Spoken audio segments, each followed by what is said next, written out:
Hi friend, this is Vipin. Welcome to Guruji maker. आशा करते हैं आप लोग बहुत अच्छे होंगे। तो फ्रेंड, जो बिहार विशेष शिक्षक भर्ती की पात्रता परीक्षा है, जिसमें 5 सब्जेक्ट पूछे जाएंगे, चाहे सीडीपी हो, हिंदी, मैथ या उसके बाद ईवीएस हो गया और इंग्लिश हो गया। तो इसके रिगार्डिंग यहाँ पे हम आपका मॉक टेस्ट करा रहे हैं, जहाँ पे आप इसको देख के आसानी से आप अपने एग्जाम में अच्छे नंबर स्कोर कर पाएंगे। तो आज यहाँ पे हम इंग्लिश की पेडागोजी के बारे में डिस्कस करेंगे। और आप देखिए इस आज जो 15 यहाँ पे 15 नंबर की पेडागोजी, आपके इसमें कितने नंबर होते हैं। आप हमसे कमेंट बॉक्स से अपना नंबर जरूर शेयर करिएगा। अब हम चलते हैं अपने इसको क्वेश्चन को देखने के लिए, यहाँ क्वेश्चन पूछा क्या गया। बट इससे पहले मैं आपको बता दूं, मैं जो भी क्वेश्चन कराऊंगा आपको ये समझ में आएगा कि ये क्वेश्चन सही हुआ तो क्यों सही हुआ, गलत हुआ तो क्यों हुआ। ठीक, तो एक बेहतर एनालिसिस के साथ हम आगे बढ़ेंगे, ताकि ये क्वेश्चन आए तो आसानी से हम कर लें, बाकी इससे रिलेटेड भी कोई आए तो एक हम यहाँ पे समझ विकसित कर पाएँ, एक थिंकिंग जनरेट कर पाएँ कि हाँ क्वेश्चन में कहना क्या चाह रहा है। तो इस तरह से हम आगे बढ़ेंगे। हो सकता है वीडियो थोड़ा लंबी हो जाए, तो थोड़ा सा आप स्पीड बढ़ा के देख लीजिएगा, बट देखिएगा जरूर पूरा, क्योंकि बहुत ही बेनिफिशियल है। अब बात करते हैं इस क्वेश्चन के बारे में। यहाँ क्या दिया, consider the correct statement regarding language learning. ठीक, तो लैंग्वेज सीखने के लिए क्या क्या जरूरी चीज़ें होती है, यहाँ पे ये दिया 2 स्टेटमेंट आपके यहाँ पे दिए, कौन सा सही है कौन सा गलत आपको ये देखना है। तो अगर पहले स्टेटमेंट की बात करें, यहाँ पे क्या दिया है कि input rich communication environment are prerequisite for language learning. अब आप ये बताओ, अगर आपको कम्युनिकेशन सीखना है, किसी लैंग्वेज को सीखना है, तो आपके लिए एक अच्छा खासा इन्वायरमेंट होना चाहिए जहाँ पे लोग अधिकतर भाषा में बात कर रहे हैं, उस भाषा में बात कर रहे हैं, बोल रहे हैं। तो इसका मतलब ये इनपुट रिच इन्वायरमेंट। ठीक, तो हमारा ऑप्शन क्या हो जाएगा, सही हो जाएगा। दूसरे ऑप्शन की बात करें, यहाँ क्या दिया कि इट हेल्प्स द ब्रिजिंग मतलब जो एक ब्रिज होता है, the gap between the burden of comprehension and language learning. ये भी सही हो जाए। क्यों? क्योंकि जब हम लोग कोई भाषा सीखते हैं, कम्प्रहेंशन का मतलब क्या है, अगर आप किसी चीज़ को पढ़ के उसको समझ पाएँ और दूसरों को उसको बता पाएँ, तो यही होता है हमारा लैंग्वेज लर्निंग। ठीक, तो इसके बीच का जो गैप है वो क्या करता है, हमारा लैंग्वेज लर्निंग। जो अगर हम भाषा सीखे रहते हैं तो अपनी बातों को किसी दूसरे तक पहुंचा पाते हैं, ये एक लर्निंग का पार्ट हो गया। ठीक, तो ये भी हमारा सही होगा। तो यहाँ पे एक देखा जाए तो पहला स्टेटमेंट भी सही और दूसरा स्टेटमेंट। अब देखते हैं ऑप्शन पे यहाँ पे, तो यहाँ पे ऑप्शन आपका कौन सा सही हो जाएगा, तीसरा। अब हम चलते हैं अपने अगले क्वेश्चन पे। अब देखिए इस क्वेश्चन में दिया है कि the acquired system or acquisition of language is the acquired system या एक्विजिशन ऑफ द लैंग्वेज, ये क्या है। तो अब इसका मतलब क्या है, जो भाषा का जो अर्जन होता है वो किस तरह से होता है या कैसे होता है, जो एक्वायर किया जाता है। ठीक, तो इस और किसके लिए, सिर्फ लैंग्वेज के लिए बात हुई है। ठीक, तो उसके बारे में हम समझेंगे। अब ये क्या है, फॉर्मल स्किल डेवलपमेंट। अब ये बताओ, अगर आप कोई भाषा सीख रहे हो तो क्या फॉर्मल स्किल डेवलपमेंट कर रहे हो, नहीं ना। हाँ, ये हो सकता है कि आप मातृभाषा को छोड़ कोई दूसरी भाषा सीख रहे हो, तो बट उसको बोलने के पर्पज से सीख रहे हो, तो फॉर्मल स्किल तो ये हो ही नहीं सकता है। ठीक, तीसरा यहाँ पे क्या है, इनपुट आउटपुट प्रोसेस। आप ये बताओ, क्या सिर्फ इनपुट और आउटपुट मतलब बोलने आदान प्रदान के लिए ही सिर्फ भाषा का अर्जन करते हो, ऐसा नहीं ना। एक्वायर्ड सिस्टम के बारे में आप दिए थे या एक्विजिशन के बारे में दिया, तो ये भी गलत हो जाएगा। तीसरा क्या, सेल्फ मॉनिटरिंग ऑफ लर्निंग। आप जो सीख रहे हो या जो आप चीज़ें जान रहे हो उसको सिर्फ देखने के लिए भाषा के यूज करते हो, ऐसा नहीं है। ठीक, तो इससे भी नहीं होता है। तो हमारा एक ही ऑप्शन बचा, ये सही हो जाएगा। क्यों? क्योंकि आप दिए सब कॉन्शियस प्रोसेस ऑफ लर्निंग। सब कॉन्शियस का मतलब है भाषा एक ऐसी चीज़ है जो हम कहते हैं कि हमारे सब कॉन्शियस माइंड में जाके फिट हो गया, हम उसको नहीं चाहते फिर भी सब कॉन्शियस माइंड में जाके फिट हो गया। दैट मीन्स कि आप उसको ना चाहते हुए भी सीख लेंगे। एक छोटा बच्चा हो, वो इंडिया में या यूपी में जन्म ले ले, आप ये बताओ उसको आप कोशिश करो भाषा ना सीखे, क्या उसको रोक पाओगे, नहीं ना। तो सबकॉन्शियस का मतलब क्या, तो अचेतन मन में होता है। ठीक, ना चाहते हुए भी आप उसको सीख लोगे, तो ये क्या है, लर्निंग प्रोसेस है। और क्यों होता है, क्योंकि एक्वायर्ड सिस्टम है। तो यहाँ आपका कौन सा ऑप्शन सही हो जाएगा, दूसरा। और मैं बहुत अच्छे से बताया क्यों सही हुआ और क्यों गलत हुआ, बाकी सारे ऑप्शन। ठीक, अब अगले क्वेश्चन की बात करें, यहाँ पे क्या दिया है कि one of the principle of material preparation for language learning is that. मतलब अगर आप लैंग्वेज लर्निंग सिखाने के लिए, मतलब भाषा को सिखाने के लिए मटेरियल बना रहे हैं, ठीक, तो उसमें क्या क्या चीज़ें होना ज़रूरी है, इसके बारे में बताया हम। तो अगर हम लास्ट वाले की बात करें, आप क्या देखिए, material should be short and limited. ये बताओ कि किसी को भाषा को सिखा रहे हो, उसको बहुत कम शब्द दे रहे हो। ठीक, यही तो दिया, material should be short and limited, बहुत कम होना चाहिए। तो ऐसा नहीं ना, जितनी ज़्यादा उसको वर्ड दोगे, जितना ज़्यादा उसको इन्वायरमेंट दोगे, उतना ज़्यादा बच्चा अच्छे सीखेगा। तो ये गलत हो जाएगा, क्योंकि आप मटेरियल बना रहे हो। ठीक, तीसरा क्या, any kind of material can be select, ऐसा कुछ नहीं है।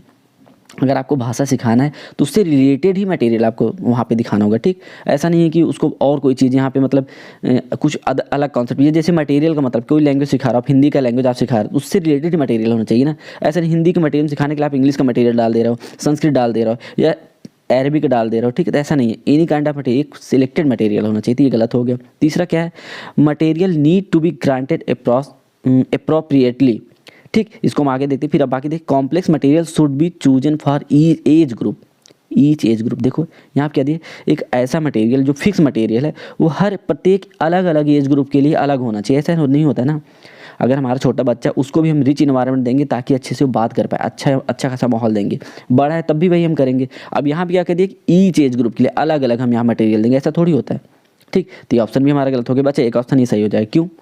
इसमें क्या है, material needed to be graded appropriately. ठीक, तो मटेरियल जिसकी आवश्यकता हो सिर्फ और सिर्फ वही चीज़ हमें देना है। ठीक, फालतू चीज़ हमें नहीं देना है। तो आपका ऑप्शन कौन सा हो जाएगा? दूसरा सही हो जाएगा। आई थिंक चीज़ें समझ में आ रही होंगी, बहुत अच्छे से समझा रहा हूँ मैं, कोशिश करना। बाकी जो ना आप कमेंट बॉक्स में से जरूर पूछिएगा। ठीक, इसमें क्या है, principle of sequencing in the teaching a foreign language does not include. अगर आप एक विदेशी लैंग्वेज सीख रहे हैं तो कौन सा इसमें नहीं होगा? Does not include. ठीक, तो पहले क्या, ग्रामेटिकल सीक्वेंस बिल्कुल। अगर मान लो आप हिंदी भाषी क्षेत्र से हो, आपको इंग्लिश सीखना है तो आपको उसका थोड़ा सा ग्रामर का सीक्वेंस सीखना होगा। पूरा ग्रामर नहीं सीखना आपको, बस उसका सीक्वेंस कैसे चलता है। जैसे ही इज़ गोइंग टू होम, वो अपने घर जा रहा है, अब इसे ही सीक्वेंस हो गया। ठीक, और यही हमारा क्या होता है, सिमेंटिक सीक्वेंस भी होता है। अगर हम इस तरह से यूज़ करें ही होम गोइंग इज टू, तो ये गलत हो जाएगा। तो इसको क्या बोलते हैं, सिमेट्रिक सीक्वेंस, इसका भी होना बहुत ज़रूरी है। तीसरा क्या है, लैक्सियल, लैक्सियल भी हमारा इंपॉर्टेंट है। ठीक, चौथा क्या, फोनेटिक सीक्वेंस। अब मान लो कोई होम को होम बोल रहा है, कार को का बोल रहा है, कोई दिक्कत नहीं ना हमें इससे, तो मतलब फोनेटिक से हमसे कोई मतलब, सीक्वेंस उसका ध्वनि में ध्वनात्मक जो सीक्वेंस है उससे हमें क्या लेना देना। ठीक, अब जैसे कुछ लोग दा को दा बोलते हैं, कुछ लोग दी दा को दी बोलते हैं, तो क्या फ़र्क पड़ता है, मतलब उसके जो ध्वनि है उससे हमसे कोई लेना देना नहीं।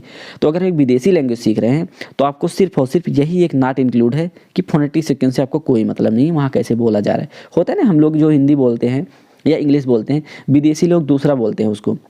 या हम लोग जैसे भी कहते हैं कि हम यहाँ जा रहे हैं, तो विदेशी आते हैं तो क्या, मैं यहाँ जा रहा हूँ। ठीक, तो वहाँ पे उससे फोनेटिक्स से मतलब नहीं होता है, उसने लैंग्वेज सीख लिया है, वो बस उसका थोड़ा सा ध्वनि अलग है, तो उससे में क्या फ़र्क पड़ता है, क्योंकि यहाँ पे लैंग्वेज लर्निंग की बात हो रही है। ठीक, तो हमारा क्या हो जाएगा, यहाँ पे फोनेटिक हो जाएगा।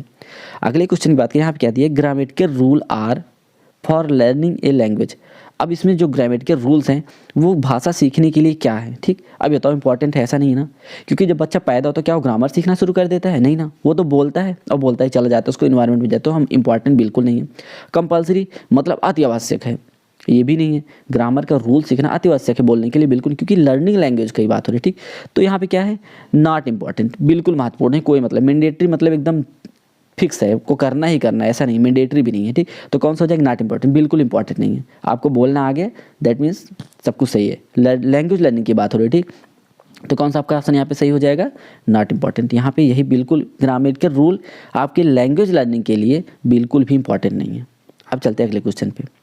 यहाँ पे देखिए स्टेटमेंट दिया है और उसके तर्क दिया है, तो आपको चेक करना है कौन सा सही कौन सा गलत है।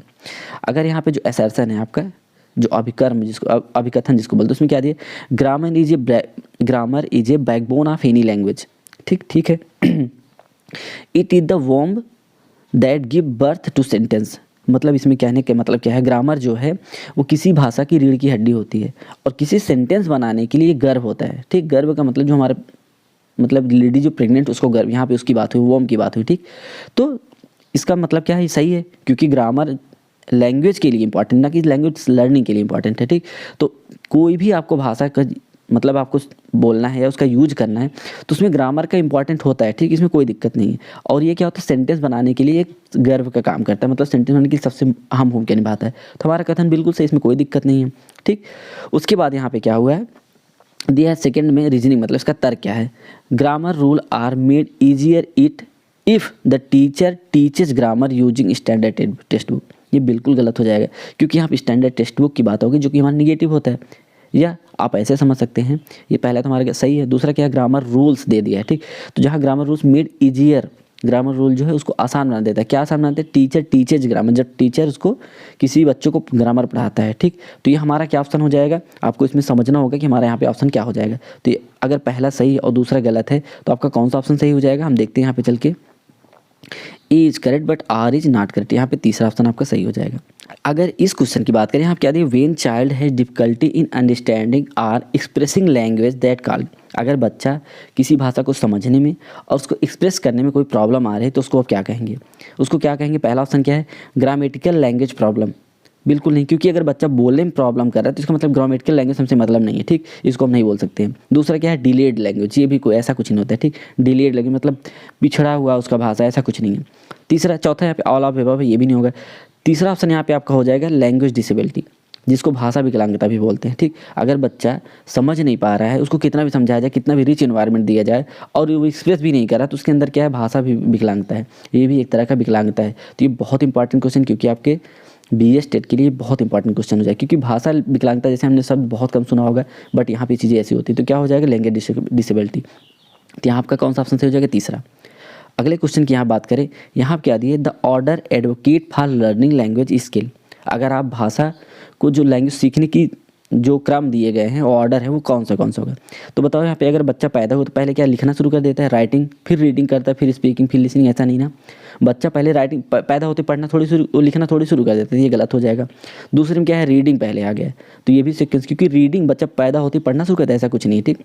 तीसरा क्या है, इसमें लिसनिंग दिया, ठीक है, बच्चा पैदा होता है तो पहले हमारी बातों को सुनता है, ठीक, फिर क्या करता है, बोलता है, ये भी ठीक है। उसके बाद क्या करता है, रीड करता है, फिर राइटिंग करता है। अब ये सही हो जाए, क्यों, क्योंकि देखो जो छोटा बच्चा होता है सबसे पहले हमारी बातों को सुनता है, हम उसको कितना ही बोलो हमको रिप्लाई नहीं करता, लेकिन कुछ टाइम बाद वो फिर बोलना शुरू कर देता है, ठीक। बोलने के बाद ये दोनों चीज़ समझ में आ गई, एक दोनों हमारा सीक्वेंस सेम रहेगा, लर्निंग के बाद स्पीकिंग होगी, लिसनिंग के बाद, सुनने के बाद बच्चा बोलना शुरू करे, फिर क्या है, रीडिंग और राइटिंग।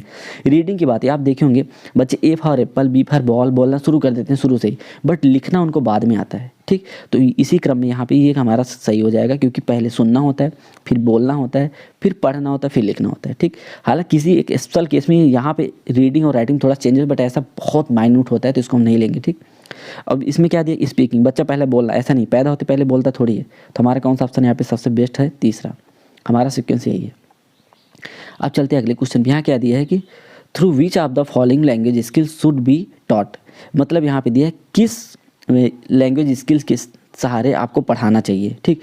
तो यहाँ पे क्या है, थ्रू एनिमेशन, ठीक है, एनिमेशन से आप बच्चों को पढ़ा सकते हैं, इसमें कोई भी दिक्कत नहीं है, ठीक। बट आपको बेस्ट ऑप्शन है आप खोजना, क्योंकि दिया following language skills should be taught, ठीक, किस के द्वारा आप पढ़ाएंगे, ठीक।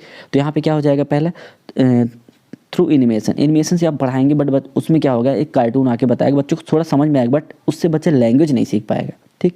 तो ये कौन सा ऑप्शन हमारा गलत हो जाएगा। दूसरी बात करें, इन आइसोलेशन, ये भी हमारा गलत हो जाएगा। तीसरा क्या है, थ्रू डिटेल्ड एक्सप्लेनेशन, आप बच्चे को जब भाषा सिखा रहे हो तो क्या उसको एक्सप्लेनेशन बहुत ज़्यादा करोगे, ऐसा नहीं ना, उसको बल्कि मौका दोगे, तो ये भी गलत हो जाएगा। चौथे ऑप्शन क्या बात की, ये है कि in an integrated manner, integrated manner का मतलब होता है समुचित तरीका, ठीक, इसको बोलते हैं समुचित तरीका या एकीकृत तरीके से इसको सिखाएंगे, ठीक।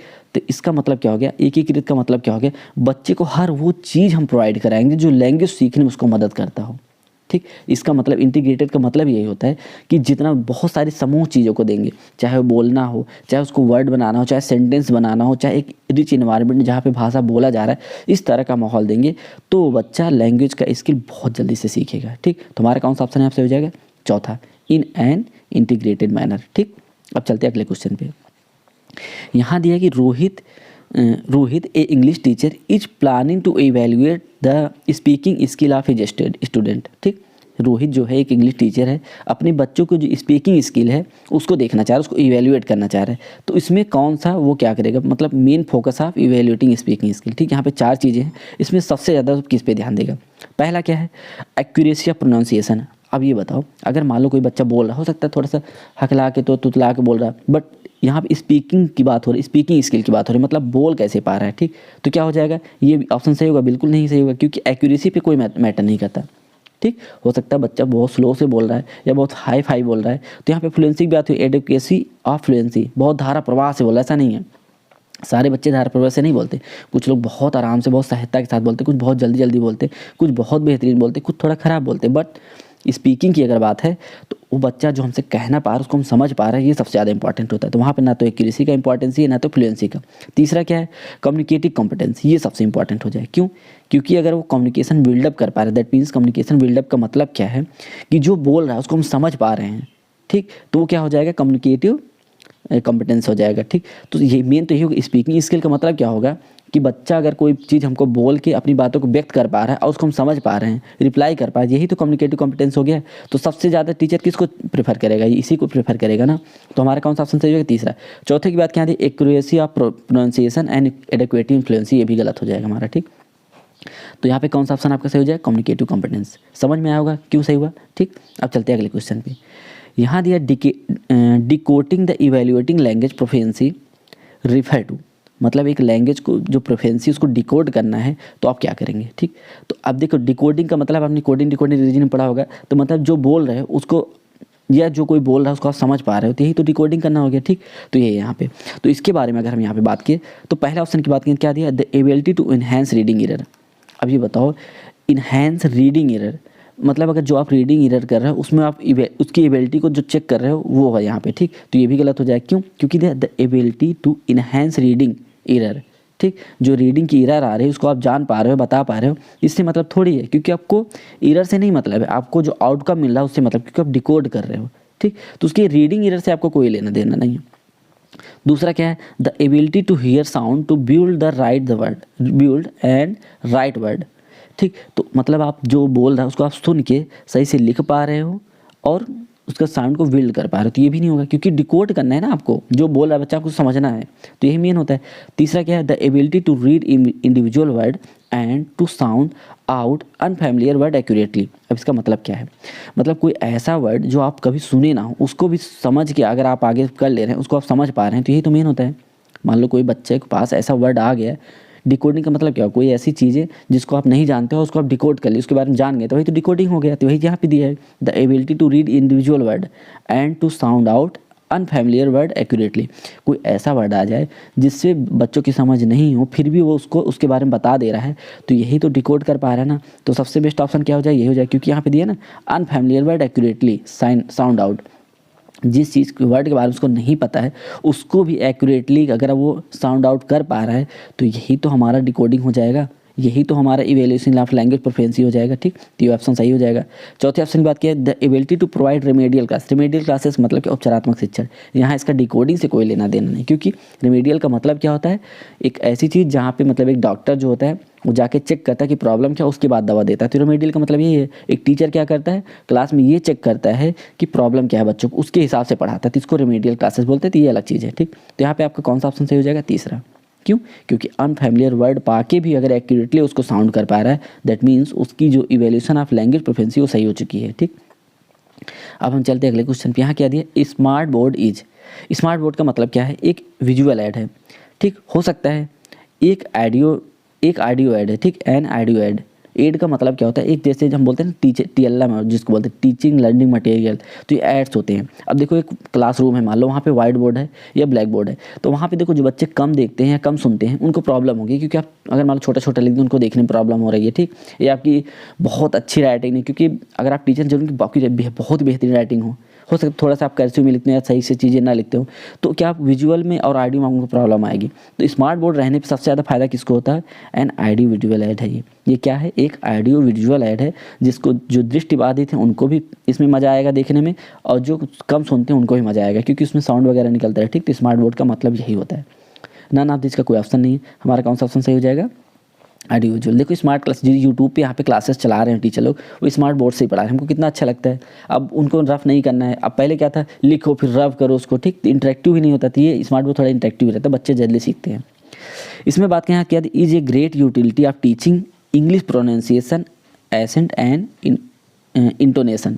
अब यहाँ पे क्या दिया है, बच्चों को अगर आप इंग्लिश की भाषा सिखाना हो या उसकी इंग्लिश की प्रोनाउंसिएशन सिखाना हो, तो उसके लिए सबसे यहाँ पे 4 चीज़ें दी। सबसे ज़्यादा इंपॉर्टेंट क्या है, चौथी चीज़ की बात करें, रेडियो सुना दोगे आप, हो सकता है बच्चा कुछ चीज़ सीखे, लेकिन सिर्फ सुनने से ही सारी चीज़ें नहीं होता है, ठीक। उसको बोलना ही पड़ेगा, तो ये भी नहीं है।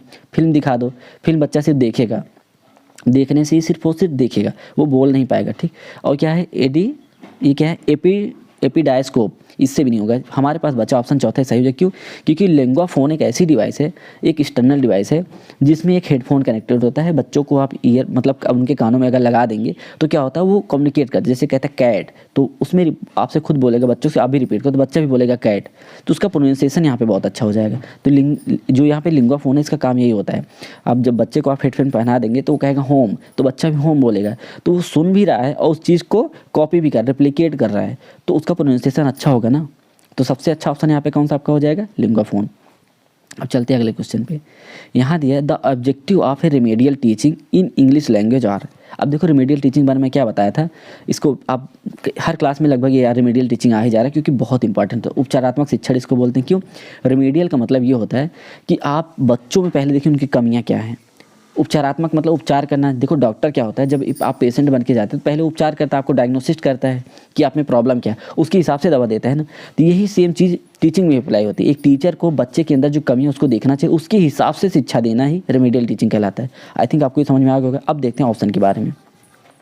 पहला ऑप्शन यहाँ क्या है, provide learning activity and practical experience to people according to their ability and requirement. ठीक, तो ये हमारा ऑप्शन सही हो सकता है, बट हम थोड़ा और आगे देख लेते हैं। ठीक, ये तो ऑप्शन हमारा सही है, इसमें कोई दिक्कत नहीं हमें, क्योंकि आप बच्चों को एक एक्टिविटी बेस्ड प्रैक्टिकल एक्सपीरियंस करवाएंगे या जहाँ पे people according to their ability requirement, ये भी ठीक है। जहाँ पे बहुत सारे लोग होंगे वहाँ पे उनको छोड़ेंगे ताकि वो अच्छे से पढ़ पाएँ। तो हमारा पहला ऑप्शन सही हो जाएगा। और देख लेते हैं दूसरा ऑप्शन क्या है, design individualise technique. Individualise technique का मतलब क्या हो गया, रेमेडियल टीचिंग की बात हो रही ना। अब बच्चे को डायग्नोसिस किया और देखा किसी बच्चे को पर्टिकुलर इस प्रॉब्लम है, तो उसके हिसाब से इंडिविजुअलाइज टेक्निक का यूज़ कर रहा है with the intensity of remedial support.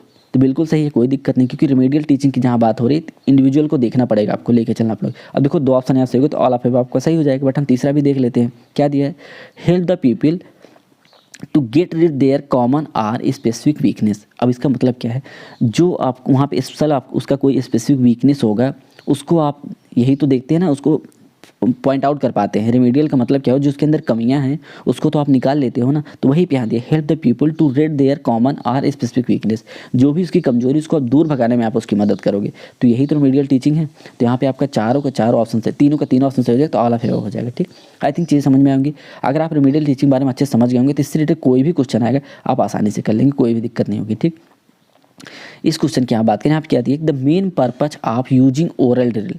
Oral drill का मतलब क्या होता है, मौखिक क्वेश्चन जो पूछा है तो उसका मेन पर्पज क्या होता है। अब ये बताओ, अगर मान लो छोटे बच्चे से आप कोई ओरल चीज़ें मौखिक चीज़ें पूछ रहे हैं तो आप क्या जज करोगे। अब जैसे ओरल का मतलब क्या हो, जैसे हम उससे पूछे 2 की बात क्या आ रहा है 3 आ रहा है, ठीक, तो यहाँ पे उसका कम्युनिकेशन थोड़ी बिल्ड कर रहे हो आप। या पूछ रहे हो उत्तर प्रदेश की राजधानी क्या है, लखनऊ है, ठीक, या पूछ रहे हो कि मुंबई की राजधानी क्या है, ठीक, या ऐसे ऐसे मतलब कुछ भी उनसे रैंडमली क्वेश्चन पूछ रहे हो, मौखिक क्वेश्चन, और बच्चा जवाब दे रहा है, तो मतलब उसका सबसे ज़्यादा क्या आप देख रहे हो, उसकी एक्यूरेसी को देख रहे हो, कितना एक्यूरेट चीज़ों को बता रहा है। तो पहला ऑप्शन क्या, to assess the comprehension skill learning. ऐसा कुछ नहीं है, अगर आप मौखिक क्वेश्चन करें तो कंप्रहेंशन की कोई बात ही नहीं होगी। कंप्रहेंशन का मतलब एक बड़े से पैसेज को पढ़ के आप उसमें से आंसर दीजिए, ऐसे तो है नहीं। दूसरा कि to improve pronunciation and accuracy, ये बिल्कुल सही हो जाएगा, क्योंकि इंग्लिश भाषा में अगर आप बात करें तो उसका प्रोनाउंसिएशन और एक्यूरेसी चेक कर रहे हैं। तो मौखिक यही हो गया ना। जैसे आपसे पूछा जाए एप्पल मीन्स क्या होता है या ए फॉर क्या होता है, तो बताएगा बच्चा एप्पल, उसकी स्पेलिंग बताएगा, तो उसके प्रोनाउंसिएशन की बताएगा, उसकी एक्यूरेसी चेक होगी वहाँ से। ठीक, तो यही होगा, यही हमारा ऑप्शन सही हो जाएगा। अगला देखें क्या है, to enhance the speaking skill of, ऐसा कुछ नहीं है। अगर आप ओरल क्वेश्चन कर रहे हो बच्चों से, या ऐसे पूछ रहे हो 2 की बात क्या आता है 4 आता है, या 2 की बात क्या आता है 3 आता है, इस तरह से बच्चा बता रहा है, या मतलब किसी पर्टिकुलर मतलब फिक्स क्वेश्चन ऐसा कोई पूछे उसका एक आंसर एक ही है, तो उसमें स्पीकिंग स्किल से कोई मतलब नहीं है। उसमें एक ही बच्चा एक वर्ड बोल रहा है, उसमें स्पीकिंग स्किल कौन सी इंप्रूव हो जाए, बिल्कुल नहीं होगी। तीसरा चौथा क्या यहाँ पे, to improve retention capacity of learner, ये भी हमारा गलत हो जाएगा। तो हमारा कौन सा ऑप्शन सही हो जाएगा यहाँ पे, to improve punctuation and accuracy, जो कि सही है। ठीक, आई थिंक यहाँ तक चीज़ समझ आएंगे। यहाँ तक हमारे 15 क्वेश्चन थे जिसको हम बहुत ही बेहतरीन एनालिसिस के साथ यहाँ पे डिस्कस किएंगे। फिर भी अगर कोई पर्टिकुलर आपके कोई किसी क्वेश्चन में प्रॉब्लम हो तो आप हमसे ज़रूर डिस्कस करिएगा, हम उसको ज़रूर कोशिश करेंगे सॉल्व करने के लिए। और कोई कन्फ्यूजन आप कमेंट बॉक्स में ज़रूर पूछिएगा। और सच में आपको हमारा कंटेंट बेहतर लग रहा हो तो आप ज़रूर ज़्यादा से ज़्यादा लाइक और शेयर करें, और अच्छा लग रहा है तो हमारे चैनल को सब्सक्राइब करें। थैंक यू, जय हिंद।